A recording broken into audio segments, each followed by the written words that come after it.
Shalom Obracha, que le bon Dieu vous protège, et vous donne la santé, la joie, la prospérité.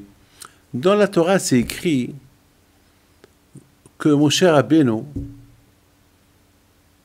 lorsque il est sorti voir comment ses frères ils souffrent avec l'esclavage égyptien, il a eu de la peine pour eux. Il a vu un Égyptien qui frappait un Juif, et le lendemain, il voit encore cet Égyptien qui frappe ce Juif. Et finalement, cet Égyptien, pourquoi il frappait ce Juif-là? Parce qu'il voulait le tuer à petit feu pour prendre sa femme. Voilà. Et sa femme, Moshe Rabbeinu alav shalom, qu'est-ce qu'il a fait? Il a éliminé l'Égyptien. Il a éliminé. Et comment il a éliminé? Avec le nom d'Hachem. Il a dit quelque chose. Et l'Égyptien, il est mort.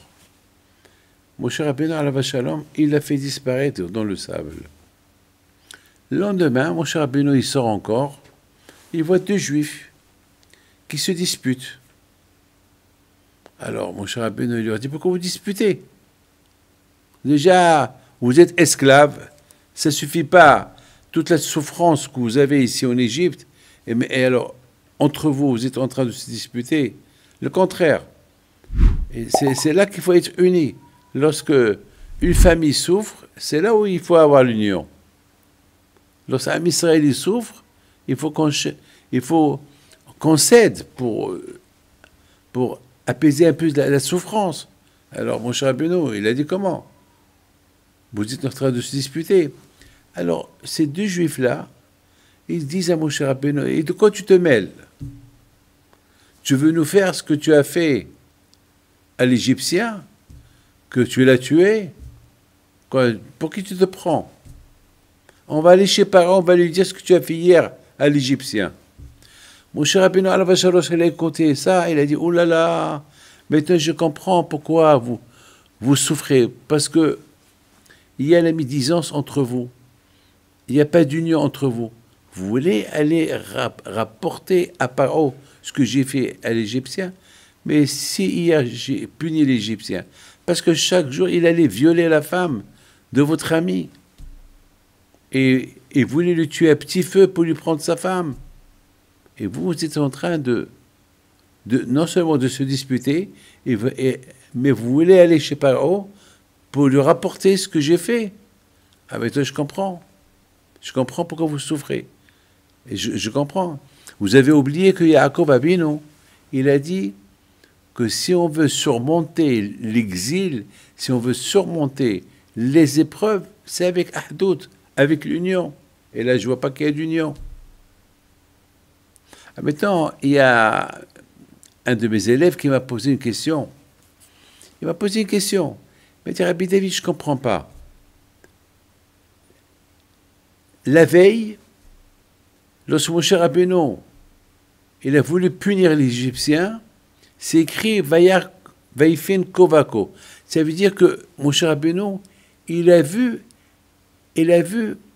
jusqu'à la fin de toutes les générations, est-ce que cet Égyptien-là, un jour, il va sortir de lui quelqu'un qui va être un bon monsieur?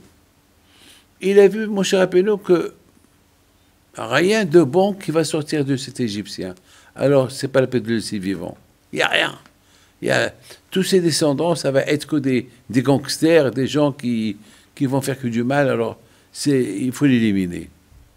Ah, maintenant, ce monsieur m'a posé une question. Il m'a dit, comment est-ce possible que mon cher Rabbeinu alav shalom, puisqu'il est un grand voyant, pourquoi il n'a pas vu que ces deux personnes-là, qu'ils étaient en train de le voir hier, lorsqu'il a tué l'Égyptien, pourquoi il n'a pas vu que c'est des gens qui sont très méchants, et qui sont des gens qui peuvent rapporter à Pharaon ce qu'il a fait, et pourquoi et alors, mon cher Rabbeinu, il va faire attention. Il ne va pas punir cet Égyptien devant ces gens-là. Puisque voilà, Moshe Rabbeinu, il a puni cet Égyptien devant ces deux Juifs-là. Et voilà, ces deux Juifs-là, ils sont prêts à lui faire du mal. Alors pourquoi, depuis la veille, pourquoi Moshe Rabbeinu, il n'a pas fait attention? Alors je lui ai donné une belle réponse. J'ai dit que les tzadikim, jamais ils voient le mal de l'autre. Vous savez, il y a un rabbin qui l'a dit, pourquoi le bon Dieu nous a donné deux yeux? Pourquoi on n'a pas un seul œil?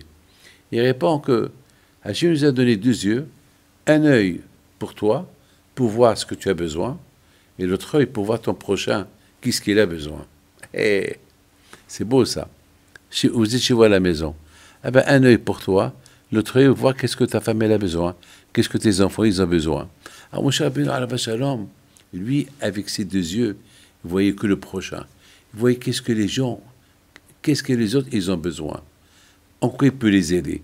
Donc Moshe Rabbeinu, c'était quelqu'un que jamais il était négatif. Jamais il voyait dans d'autres personnes le mal. Il voyait que le bien. Et c'est la raison pourquoi Moshe Rabbeinu alav shalom, il s'est permis de punir cet Égyptien qui faisait du mal à ce Juif-là et à sa femme qui violait chaque matin.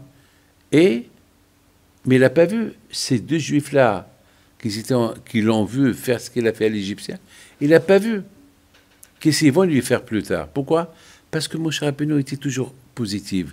Il voyait que les bonnes choses. Il ne voyait pas les mauvaises choses chez les gens.